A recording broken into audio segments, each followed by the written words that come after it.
Hope y'all are doing well. You will hear some rain on the roof here. We have some weird weather with a lot of winds and tornado watches, kind of like it would be in spring, but I don't think we're in any danger. I'm located more in the central part of the state, but I have family that is north of me, closer to northern Florida, where they are having really strong winds, but I think everyone will be okay.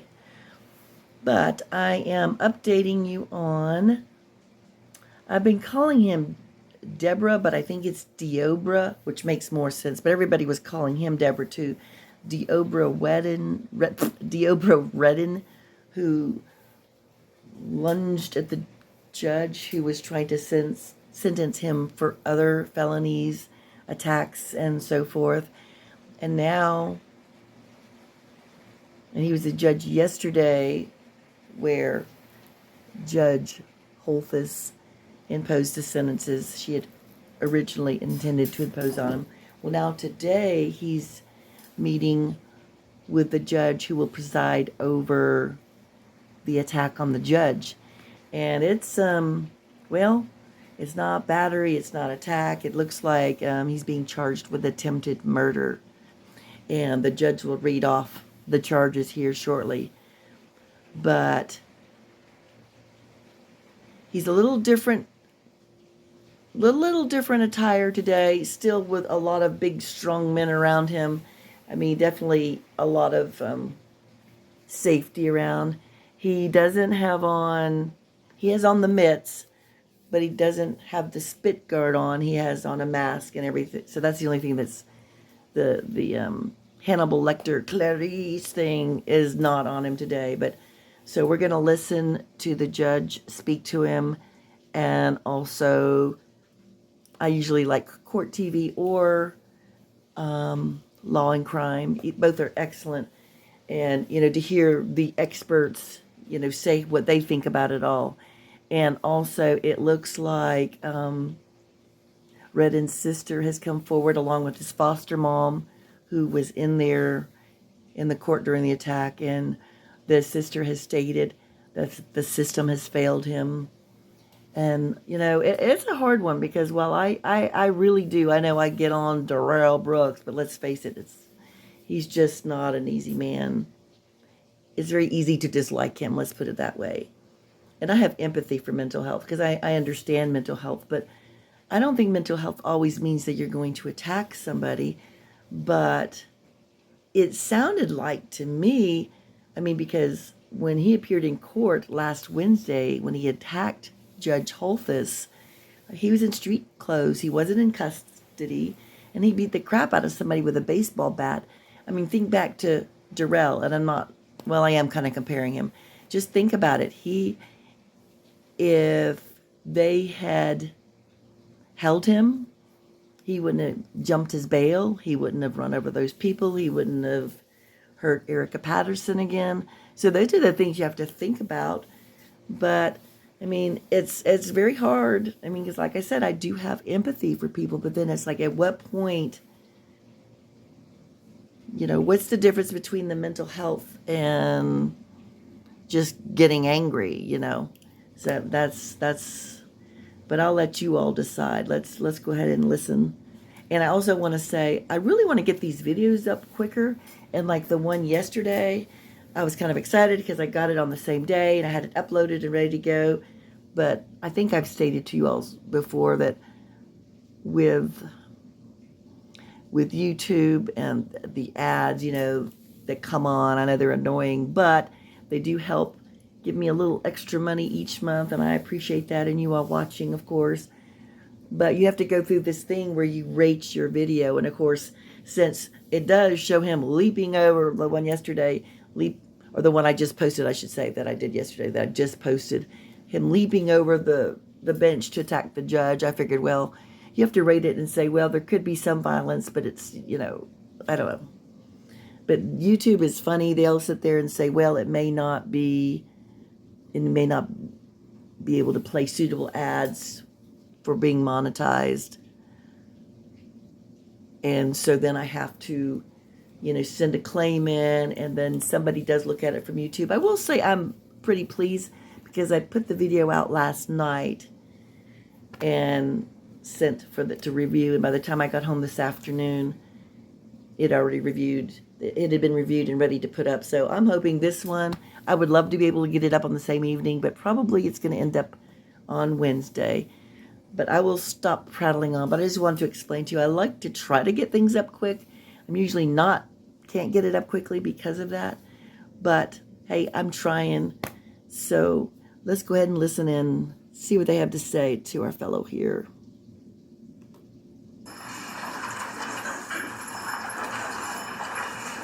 Hello, are you Mr. Redden? Yes, I am. Hello. Okay, I have a few housekeeping matters to handle before we handle his case. In anticipation of me appointing the public defender to represent him, there are multiple media requests. There were multiple orders that were signed in initial appearance court. I have amended several media orders to not allow live streaming because I do not allow live streaming. So to the extent initial appearance court allowed live streaming, I have amended all of those orders to remove that. I have filed amended orders yesterday. There are some new orders that I need to rule on, one from KLAS, one from Univision, one from Associated Press, and one from Fox 5. Does the state have any opposition to these media requests? Your Honor, I'll submit it to the Does the defense? I'll submit it to the court. Okay, I'm going to sign and approve these media requests. They are not for live streaming, and they are only for any sort of media that the media requested. All right, as for disclosures, before I arraign Mr.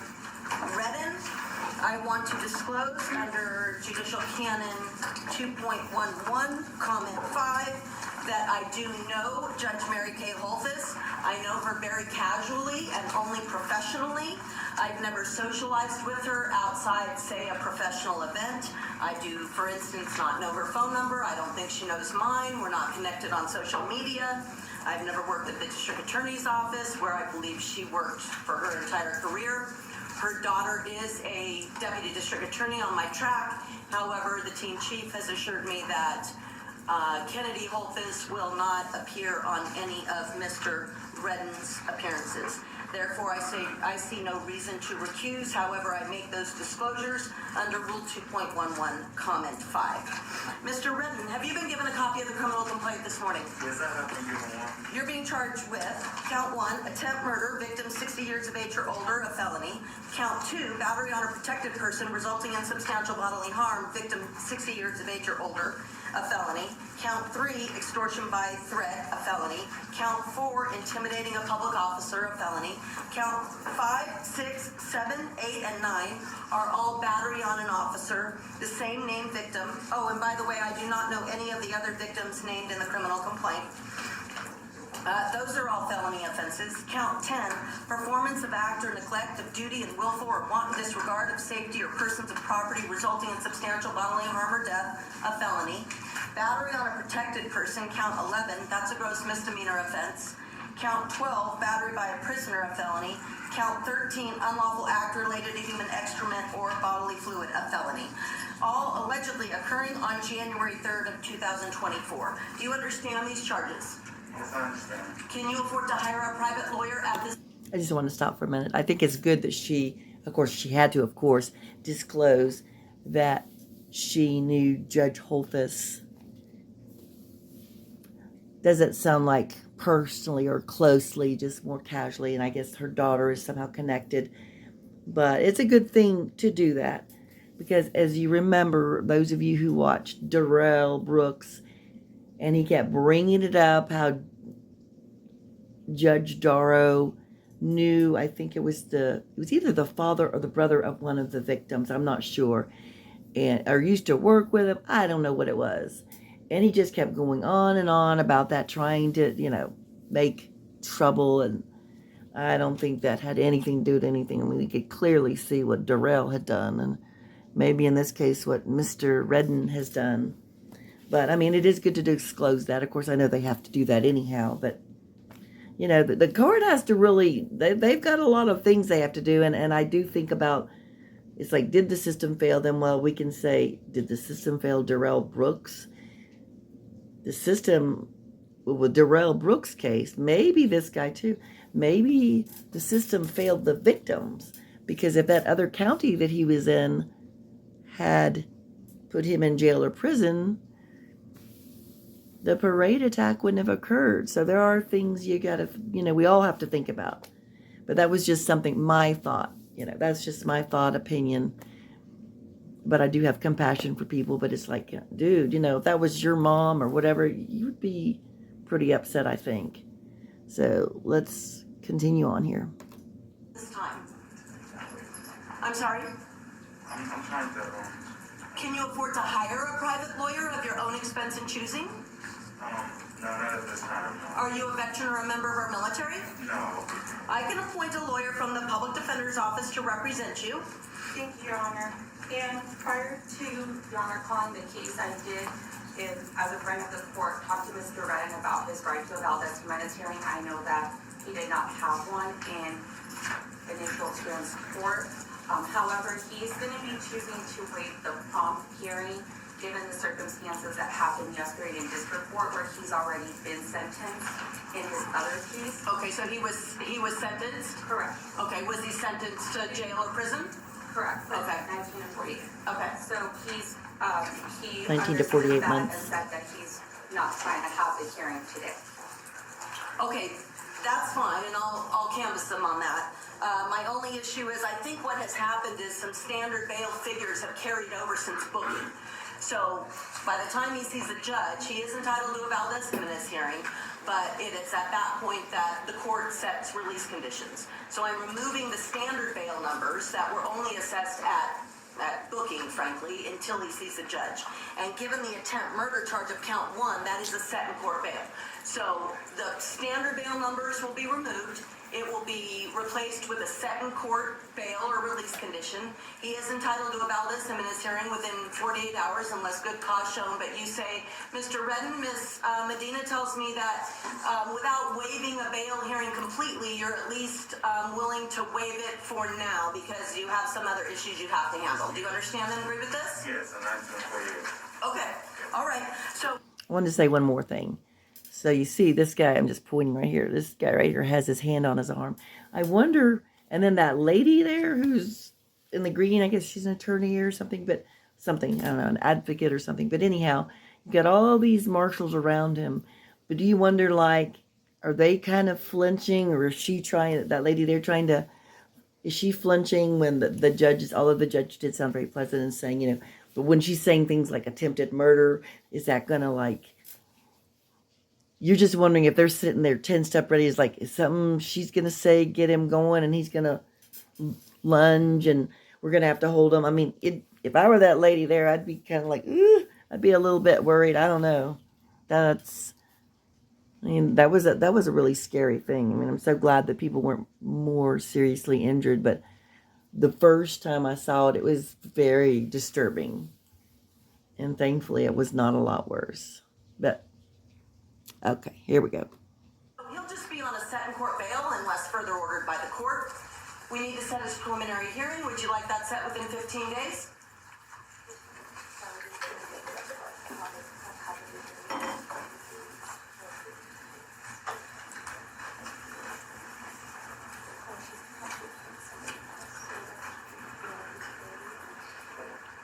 He's going to also waive the 15-day set and will do 30 days. Okay. Sir, you have a right to a preliminary hearing within 15 days, and Ms. Medina has said that she's talked with you about that, and you're willing to give up that 15-day period and instead set your preliminary hearing within about 30 days. Is that okay? Yes, that's fine. Is this okay with the state? Yes, Your Honor. Okay. Does the state? Yes? After we get the date, can we approach? Sure. Is there anything else, Ms. Mercer, you want to address? No, Your Honor. Okay. All right. Here's a 30-day preliminary hearing date, unless I see you earlier, and if you'd like to approach, you may. February 14th at 9 a.m.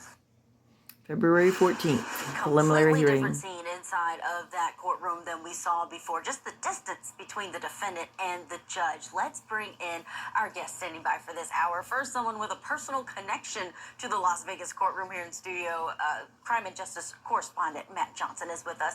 And also standing by remotely is Wendy Patrick, trial attorney and prosecutor, also weighing in. First, Matt, let me start with you. When you see everything that's unfolded in this case, what are your thoughts, having been there on the ground, a journalist in Las Vegas? Shock, like everybody else. But here is why also, you and I cover courtrooms all across the country, and this particular courthouse, they have extra Excuse me, guys. security. And I'm talking, when I was a reporter there, I covered a little known case of O.J. Simpson during the armed robbery case. That was back in 2008. So at that time, when I'm thinking back, it was not just one set of security, but two that you went through, including the media. So that comes to mind, and also the setting of where this courthouse is located. So this is located in the downtown Las Vegas area. That's the Fremont. You think of, the Rat Pack and all of that, the hotels that were imploded. This is in that downtown area. There's a lot of crime in that area. There's also a lot of not only tourists, but homeless population. So they really do have added security here. And what I've noticed in this video that you actually talked about today was the fact that he was kept so far back. And there was something like 6 Clark County Sheriff's deputies surrounding him. He still had the mitts on. He didn't have the No spit spit mask today, He had right? just a regular mask, but they were not letting him anywhere near that judge today. Extra abundance of caution. Wendy Patrick, let me ask you about this attempted murder charge. Not saying it's not warranted in this case, but that's a heavy level when it comes to the options that a prosecutor has in charging someone who's accused of what we all saw unfold on that screen. And because Julia and Matt, we all saw it unfold, we can understand the rationale behind a charge like that. Think about any other type of case when you didn't have a judge being the victim. You would look at things like demeanor. How do you prove intent? All the different circumstantial elements that would lead you to believe it was an intent to batter versus an intent to kill. You talk about him being a flying felon. The force with which he leapt across that bench, the rage with which he fought with the people in the courtroom, the deputies that were trying to control him, the fact that the one deputy had to go to the hospital, all of that factors into the decision of a charge to bring. This isn't somebody that threw something at a judge, or it wasn't a push or a punch.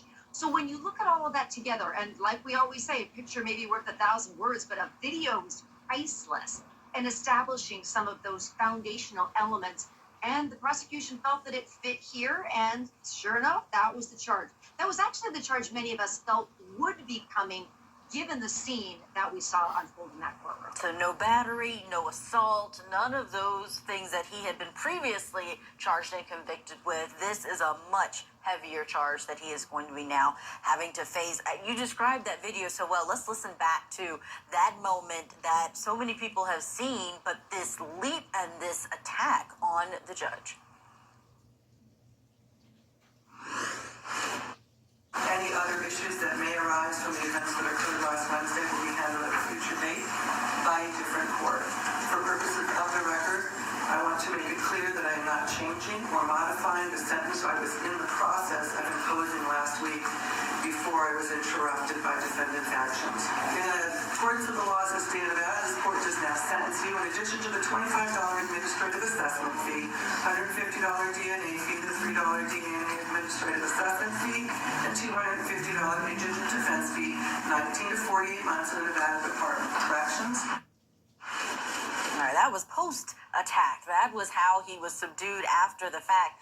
And Matt, I wanted to get your sense of the difference between these courtrooms. Do you see any difference between not only the courtroom that was where this proceeding was for the attack, but also where the new judge was handling his case over this attack? Right. So what a lot of the viewers might not realize is that there are different sizes of courtrooms in any particular courthouse across the country. So the first one that we saw with the honorable judge there that was attacked, and then we just showed the video of him with the spit mask and the mitts, that appears to be one of the smaller courtrooms. So he would have had shorter distance to be able to run and attack her. Versus the courtroom that we saw today, which looked like a much bigger courtroom. You could even see in the area where there may be a jury box that there was other defendants that were waiting for their cases on the docket. They were watching these 6 Clark County Sheriff's deputies bring him in and out as they were waiting for their cases. So that room, much bigger than the room that that judge was attacked. There are also people speaking out on behalf of Redden, and that's his mother and his sister. I want to play some of that sound so we can get an understanding of what may be something that comes up through his defense.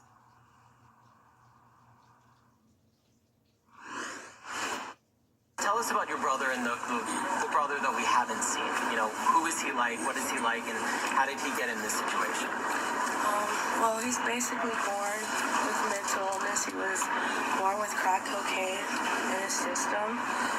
So his chance of life was taken at birth. Deep inside, he's a good person. He's just not had the opportunity in life to be surrounded by positive people. Do you think that this will, essentially him being sentenced, will undo all the work that he's done to repair his mental state? No, definitely not. It's only going to put him in a worse state of mind because the system has failed him, and that's how he feels. That's how he feels that the system fails him. So he's going to come out with that mentality and go forward in life, knowing that he has pleaded everything that he can, and being in a better place is different for us all. If he can be in a better place for a month, 30 days, for him, that's a lot. Wendy Patrick, still with us. Your reaction to I the don't know, guys. family's reaction to this sentencing and this trial, but also the question about whether or not a lot of people have had he'll get better help behind bars than he would have as a free person. You know, it's always awkward talking to family members who love the perpetrator, who love the defendant. And it's awkward for the family members to try to find something to say that doesn't downplay the seriousness of the crime, but also maybe is said with a sort of an edge towards looking for ways in which somebody can be rehabilitated. I've practiced law long enough to know that not everybody can be rehabilitated. But having said that, it doesn't mean we don't try. But in a case like this, the options are severely limited. They have to look at the seriousness of the crime, the potential for future violence, all of the kinds of threat assessment and management skills that would have, and probably in retrospect, should have gone into deciding whether or not this smaller room should say, Julia and Matt, this case demonstrates, it's the chapter of one of my books in Red Flags, how familiarity breeds contentment. In other words, Matt is all about why that area of town is dangerous, yet sometimes if somebody is in the same environment every day, i.e. a small courtroom sentencing people that have been convicted of serious crimes, our guard goes down. We're not as situationally aware as we should be. So sometimes people miss the potential for somebody to literally fly off the handle like this, but that's going to go into deciding not only the charges, you heard it here, attempted murder, but the sentencing options at the back end of this case. We will continue to watch that. Love getting your insight on these cases. If we are heading now to Las Vegas, where the man who... So there's that. That's a tough one. I know I always like to read the comments in these videos to see what other people are thinking. And someone had said, well, it reminds me a lot of Darrell's mom, Dawn, and his grandma talking about his mental illness and all that. They felt like they saw there were some similarities. But then, since I know nothing about this guy except what I've seen, which is kind of scary, it would be hard for me to say anything yet at this time. But one thing I will say that I do notice that is missing in a lot of these cases, whether it be Darrell or this Deobra, I think that's how you say his name, is that you don't see many fathers present. And that sure makes it hard on the moms, or a lot of times it's grandmas or foster moms who are left with this very difficult situation. It's not an easy one. But then what do? You can't let these people out loose. Beating up people with a bat and lunging over a judge's bench and attacking people. What do you do? Well, it's tough, but scary. But I will continue to follow this if anything interesting comes up. And it would be great if I could get this video out tonight, Tuesday, but chances are I'll have to see what YouTube says to me and just be patient. But I hope y'all enjoyed this. Hope y'all are doing well. I have some more Darrell coming up, of course, if you're watching for Darrell. He has continue his marathon cross-exam of Detective Carpenter. It's quite a show, isn't it? But you all take care. I love you all. I appreciate you for watching, commenting, subscribing. Be kind to one another. Be kind to you. And I'll see you the next time.